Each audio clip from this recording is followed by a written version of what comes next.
당신은 이미 완성된 걸작입니다. 아주 깊고 긴 밤이었습니다. 이곳은 아무도 찾아오지 않는 낡은 작업실의 구석진 자리입니다. 나는 바닥에 덩그러니 놓인 이름 없는 진흙 한 덩어리였습니다. 얼마나 오랫동안 여기 있었는지 기억조차 나지 않습니다. 처음에는 나도 꽤 부드럽고 촉촉했던 것 같은데 차가운 바닥에 닿은 살결이 시려오더니 어느새 내 몸은 돌멩이처럼 딱딱하게 굳어버렸습니다. 손가락 하나 까딱할 수 없는 무기력함. 입을 열어 소리치고 싶어도 입술이 얼어붙어 목소리가 나오지 않는 침묵. 아, 춥다. 마음속으로 수천 번을 되뇌었지만 누구도 대답해주는 이는 없었습니다. 어둠은 이불처럼 나를 덮고 있었지만 전혀 따뜻하지 않았습니다. 오히려 나를 세상에서 지워버리려는 듯 무겁게 짓누르고만 있었습니다. 나는 생각했습니다. 나는 버려진 게 분명해. 주인이 나를 깜빡 잊고 떨어뜨린 걸 거야. 그렇지 않고서야 이렇게 오랫동안 어둠 속에 내버려 둘 리가 없어. 먼지가 소리 없이 내 어깨 위로 내려앉았습니다. 마치 하얀 눈처럼요. 먼지가 쌓일수록 나는 더 작아지고 더 초라해졌습니다. 그렇게 나는 서서히 잊혀가는 존재가 되어가고 있었습니다. 고개를 힘겹게 들어 위를 올려다보았습니다. 저 높은 선반 위에는 나와는 전혀 다른 존재들이 살고 있었습니다. 매끄러운 곡선, 눈부시게 하얀 피부, 창틈으로 스며든 달빛을 받아 보석처럼 반짝이는 그들. 도자기라고 불리는 그들은 마치 밤하늘의 별처럼 멀게만 느껴졌습니다. 그들을 보며 나는 나의 몸을 내려다보았습니다. 울퉁불퉁하고 못생기고 칙칙한 회색빛 덩어리. 어디 하나 예쁜 구석이라곤 없는 그저 차가운 흙덩이. 비참했습니다. 나도 한때는 저들처럼 되고 싶다는 꿈을 꾸었던 것 같은데 지금 내 모습은 초라하기 짝이 없었습니다. 나는 왜 저들처럼 빛나지 못할까? 나는 태어날 때부터 잘못된 게 아닐까? 비교하면 할수록 마음의 구멍으로 찬 바람이 숭숭 들어왔습니다. 저 위쪽 세상은 따뜻하고 화려해 보이는데 내가 있는 이 바닥은 왜 이렇게 춥고 외롭기만 한 건지. 나는 부러움에 눈물이 날 것 같았지만 몸이 너무 말라버려서 눈물조차 흐르지 않았습니다. 그저 바짝 마른 금들이 쩍쩍 갈라지는 소리만 나의 울음소리를 대신하고 있었습니다. 끼익 그때 무거운 작업실 문이 열리는 소리가 들렸습니다. 차가운 공기가 한 번 더 훅 밀려 들어오고 뚜벅뚜벅 누군가의 발자국 소리가 들려왔습니다. 나는 덜컥 겁이 났습니다. 사람이다. 나를 발견하면 어떡하지? 이렇게 딱딱하게 굳어버린 쓸모없는 흙 따위 발로 뻥 차버리거나 빗자루로 쓸어서 쓰레기통에 버릴지도 몰라. 나는 숨을 멈췄습니다. 최대한 몸을 작게 웅크리고 바닥의 그림자 속으로 파고들었습니다. 제발 나를 보지 말고 지나가기를. 제발 나를 모른 척 해주기를. 차라리 영원히 어둠 속에 묻혀있는 게 버려지는 것보다 나으니까요. 발자국 소리가 점점 가까워졌습니다. 내 심장 소리가 쿵쿵 바닥을 울렸습니다. 거대한 그림자가 내 위를 덮쳤습니다.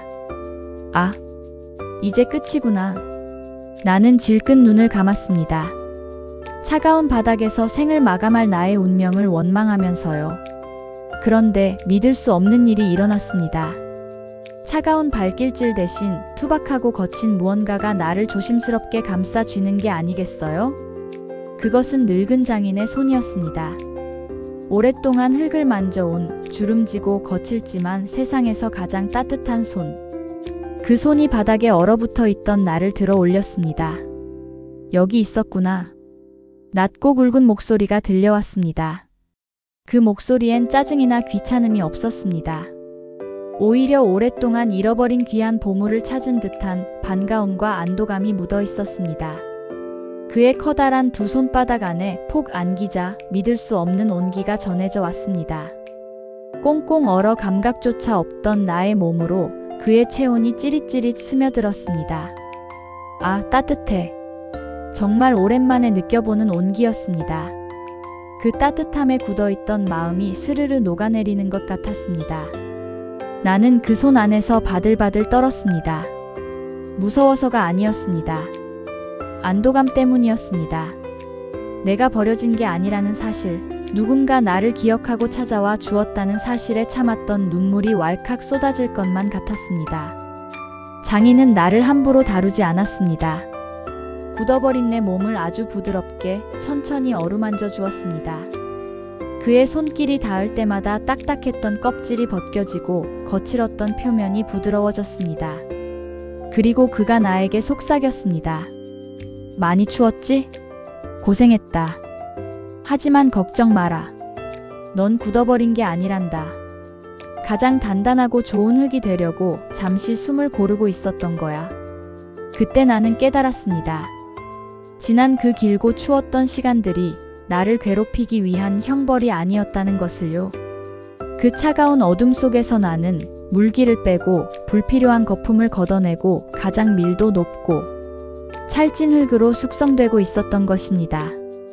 나는 이제 더 이상 춥지 않았습니다. 장인의 따뜻한 손이 나를 지켜주고 있으니까요. 나는 그의 손에 나의 모든 것을 맡겼습니다. 이제 곧 나에게도 새로운 계절이 찾아올 거라는 예감이 들었습니다. 이 투박한 진흙 덩어리가 어떤 모습으로 다시 태어나게 될까요? 가슴이 콩닥콩닥 뛰기 시작했습니다. 장인의 따뜻한 품에서 나와 나는 낯선 작업대 위에 올려졌습니다. 그리고 곧바로 차가운 물세례가 시작되었습니다. 아, 차가워. 스펀지에서 뚝뚝 떨어지는 물방울들이 내 몸을 적셨습니다. 바짝 말라있던 내 살결이 물을 머금자 나는 금세 끈적끈적하고 질척이는 진흙덩이가 되어버렸습니다. 기분이 이상했습니다. 딱딱하게 굳어있을 때는 적어도 단단하기는 했는데 지금은 온몸이 흐물흐물해져서 스치기만 해도 무너져 버릴 것 같았습니다. 나 이대로 녹아 없어져 버리는 건 아닐까? 내 몸이 내 것 같지 않은 낯선 느낌. 변화는 그렇게 예고도 없이 축축하고 불편한 느낌으로 찾아왔습니다. 나는 불안함에 몸을 떨었지만 장인의 단단한 손은 나를 꼭 잡고 놓아주지 않았습니다. 그때였습니다. 내 몸 밑에 있던 둥근 판이 서서히 움직이기 시작했습니다. 위잉 처음엔 천천히 그러다 점점 빠르게 세상이 뱅글뱅글 돌기 시작했습니다. 멈춰요. 나 어지러워요. 나는 비명을 질렀습니다. 눈을 뜰 수가 없었습니다. 작업실의 천장도 창문 밖의 달빛도 나를 바라보는 장인의 얼굴도 모든 것이 소용돌이치며 하나의 뭉개진 색깔로 변해버렸습니다. 속이 울렁거리고 정신이 하나도 없었습니다. 내가 어디에 있는지 어디로 가고 있는지 도무지 알 수가 없었습니다. 그저 이 거대한 회오리 바람 속에서 튕겨나가지 않기 위해 안간힘을 다해 바닥을 붙잡고 버티는 수밖에 없었습니다. 이것이 시작이라는 걸 나는 그때 미처 알지 못했습니다. 극심한 어지러움에 정신을 잃을 것 같은 순간 장인의 거대하고 힘센 두 손이 양옆에서 나를 꽉 조여왔습니다. 숨이 턱 막혔습니다. 엄청난 압력이 내 몸을 짓눌렀습니다. 아파요. 너무 세요. 이러다 터져버릴 것 같아요. 나는 벗어나려고 발버둥 쳤지만 돌아가는 물레 위에서 나는 속수무책이었습니다. 그런데 참 이상하죠? 그 거친 손이 나를 세게 누르면 누를수록 그토록 요동치던 내 몸의 흔들림이 조금씩 잦아드는 게 아니겠어요? 그제야 알았습니다. 장인은 나를 아프게 하려는 게 아니었습니다. 제멋대로 튀어나가려는 나의 울퉁불퉁한 몸을 다듬어 이 어지러운 회전 속에서 흔들리지 않는 중심을 잡아주고 있었던 것입니다. 중심이 잡히자 이번엔 장인의 엄지손가락이 내 정수리 한가운데를 꾹 누르고 들어왔습니다. 내 몸의 가장 깊은 곳까지 파고드는 낯선 느낌. 나는 쏘스라치게 놀랐지만 신기하게도 아프지는 않았습니다. 그의 손가락이 내 안을 넓히는 동안 다른 손바닥은 나의 바깥쪽을 부드럽게 감싸 쥐고 위로, 더 위로 끌어올리기 시작했습니다. 잠깐만요. 너무 높아요. 쓰러질 것 같아요. 납작했던 내 몸이 길쭉하게 늘어나며 얇은 벽이 만들어졌습니다. 금방이라도 주저앉을 것처럼 위태로워 보였습니다. 나는 휘청거렸습니다. 하지만 그럴 때마다 장인의 따뜻한 손이 나를 받쳐주며 속삭이는 듯 했습니다. 괜찮다. 나를 믿고 조금만 더 올라와 보렴. 얼마나 시간이 흘렀을까요? 위잉하던 물레소리가 잦아들고 미친 듯이 돌아가던 세상이 서서히 멈추어 섰습니다. 나는 여전히 얼떨떨한 기분으로 조심스럽게 눈을 떴습니다. 그리고 거울 속에 비친 내 모습을 보고 나는 숨이 멎는 것만 같았습니다. 그곳엔 더 이상 못생기고 납작한 진흙 덩어리는 없었습니다. 아직 젖어있고 조금 투박하긴 하지만 매끄러운 곡선을 가진 어엿한 그릇의 형태가 나를 마주 보고 있었습니다. 나는 믿을 수가 없어서 젖은 나의 몸을 자꾸만 만져보았습니다. 그 어지럽고 혼란스러웠던 시간 속에서 나는 나도 모르는 사이에 이렇게 근사한 모습으로 빚어지고 있었던 것입니다. 나는 비로소 알게 되었습니다. 어지러움은 나를 쓰러뜨리기 위한 것이 아니라 나를 일으켜 세우기 위한 거친 춤사위였다는 것을요. 물레에서 내려온 나는 선반 위에서 며칠을 보냈습니다. 바람이 불 때마다 내 몸의 물기가 빠져나가고 나는 제법 그럴듯한 그릇의 모양을 갖추게 되었습니다. 나는 꽤 우쭐했습니다. 이제 다 된 거 아니야? 이 매끄러운 곡선을 봐. 난 이제 완벽해. 지나가던 바람에게 내 모습을 뽐내기도 했습니다. 하지만 장인은 나를 보며 고개를 저었습니다. 아직 멀었다. 지금의 너는 물 한 방울에도 무너지는 약한 흙일 뿐이야. 진짜가 되려면 그곳을 통과해야 한단다. 그가 가리킨 곳은 작업실 한 구석에 있는 거대하고 시커먼 붉은 벽돌의 방 가마였습니다. 나는 다른 그릇들과 함께 그 좁고 어두운 방 안으로 옮겨졌습니다. 차가운 공기가 감돌던 작업실과는 달리 그곳에선 매캐한 냄새와 알 수 없는 긴장감이 흘렀습니다. 쿵. 육중한 철문이 닫히고 한 줄기 빛조차 없는 완벽한 어둠이 찾아왔습니다. 나는 겁에 질려 옆에 있는 친구에게 물었습니다. 우리 여기서 뭘 하는 거야? 그때였습니다. 저 멀리서 후욱 하는 거친 숨소리가 들려오더니 바닥에서부터 시뻘건 불길이 혀를 날름거리며 올라오기 시작했습니다. 그것은 여름의 태양보다 수백 배는 더 뜨거운 진짜 불이었습니다. 뜨거워. 살려줘요. 불길은 순식간에 나를 집어삼켰습니다. 상상조차 해본 적 없는 끔찍한 열기였습니다. 내 몸속에 남아있던 마지막 수분 한 방울까지 비명을 지르며 증발해 버렸습니다.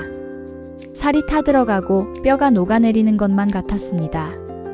이러다간 다 타서 제가 돼버릴 거야.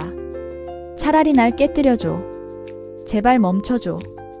나는 울부짖으며 문을 두드리고 싶었지만 꼼짝할 수도 없었습니다.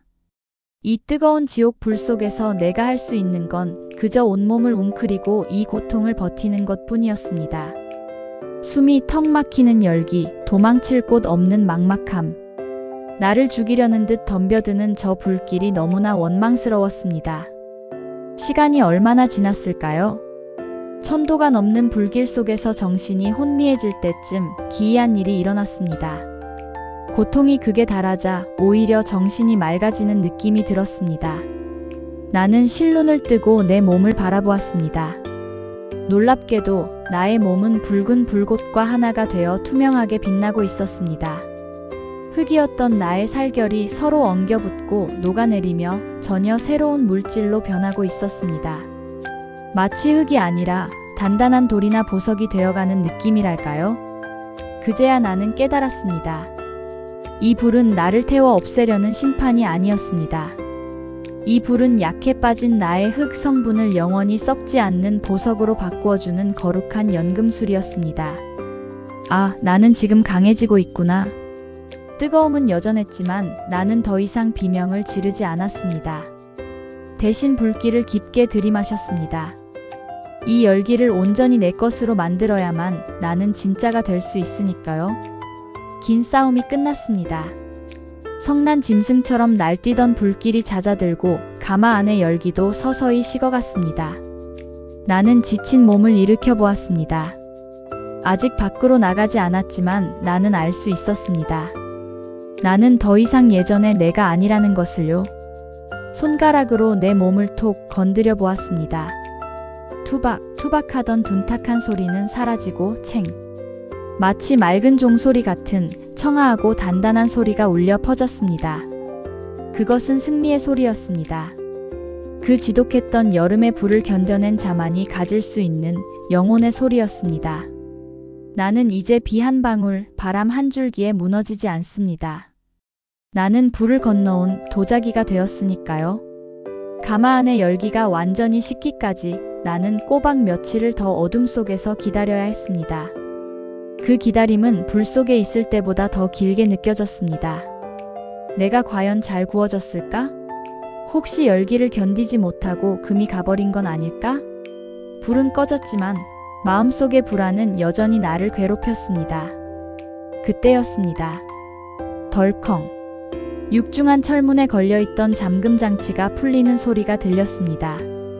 끼익 무거운 문이 아주 천천히 열리기 시작했습니다.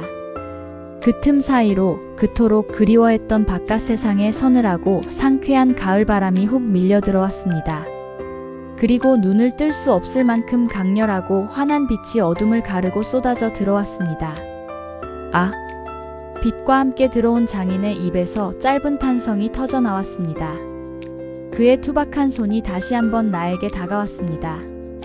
처음 나를 시궁창에서 건져 올렸던 그 손, 물레 위에서 나를 단단하게 잡아주었던 그 손이었습니다. 하지만 이번엔 달랐습니다. 그는 마치 세상에서 가장 깨지기 쉬운 보물을 다루듯 떨리는 손길로 나를 아주 조심스럽게 밖으로 꺼냈습니다. 해냈구나. 정말 아름답게 견뎌냈어. 장인의 목소리가 가늘게 떨리고 있었습니다. 그의 눈가에 맺힌 이슬 같은 눈물이 햇살을 받아 반짝였습니다. 나는 아직 내가 어떤 모습인지 알 수 없었지만 그의 벅찬 표정을 보는 순간 알 수 있었습니다. 내가 기나긴 시험을 무사히 통과했다는 것을요. 장인은 나를 작업실 밖 따사로운 햇살이 내리쬐는 마당 한가운데에 올려놓았습니다. 나는 조심스럽게 눈을 떠 내 몸을 바라보았습니다. 그리고 나는 숨이 멎는 줄 알았습니다. 그곳엔 칙칙하고 못생겼던 회색 진흙 덩어리는 없었습니다. 물 한 방울에 허물어지던 약해 빠진 흙그릇도 없었습니다. 내 몸은 가을 단풍처럼 깊고 붉은색으로 빛나고 있었고 불길이 스치고 간 자리마다 황금빛 유약이 강물처럼 흐르고 있었습니다. 매끄러운 표면은 가을 하늘의 청명함을 거울처럼 비추고 있었습니다. 이게 정말 나란 말이야? 나는 믿을 수가 없어서 단단하고 영롱해진 나의 몸을 자꾸만 어루만져 보았습니다. 챙 손끝이 닿을 때마다 맑고 고운 소리가 바람을 타고 울려 퍼졌습니다. 그제야 모든 것이 이해되었습니다. 왜 그토록 차가운 바닥에서 오랫동안 기다려야 했는지, 왜 어지러운 물레 위에서 수없이 흔들려야 했는지, 왜 죽을 것 같은 불구덩이 속에서 홀로 버텨야 했는지, 그 모든 시간은 나를 괴롭히기 위한 형벌이 아니었습니다. 이 눈부신 가을날 가장 완벽한 모습으로 태어나기 위해 반드시 거쳐야만 했던 신성한 의식이었습니다. 나를 짓누르던 거친 손길은 나를 빚어내는 사랑이었고 나를 태울 듯한 뜨거운 불길은 나를 완성하는 축복이었습니다. 나는 더 이상 다른 도자기들을 부러워하지 않습니다. 나는 나만의 색깔, 나만의 무늬, 나만의 소리를 가진 세상에 단 하나뿐인 작품이 되었으니까요. 지금 이 이야기를 듣고 있는 당신, 혹시 지금 캄캄하고 뜨거운 가마 속에 갇혀 있다고 느끼시나요? 너무 뜨거워서, 너무 고통스러워서 다 포기하고 싶으신가요? 하지만 조금만 더 버텨주세요. 거의 다 왔습니다. 당신은 지금 타고 있는 것이 아닙니다. 당신 안에 숨겨진 가장 아름다운 색깔을 끌어올리고 있는 중입니다. 약해 빠진 마음을 단단한 보석으로 바꾸고 있는 중입니다. 곧 문이 열릴 것입니다. 시원한 바람이 불어오고 눈부신 햇살이 당신을 비출 것입니다. 그때 당신은 보게 될 것입니다. 그 모진 시간을 견뎌낸 당신이 얼마나 아름답고 위대한 작품이 되었는지를. 당신은 버려진 진흙이 아닙니다. 당신은 이미 완성된 걸작입니다.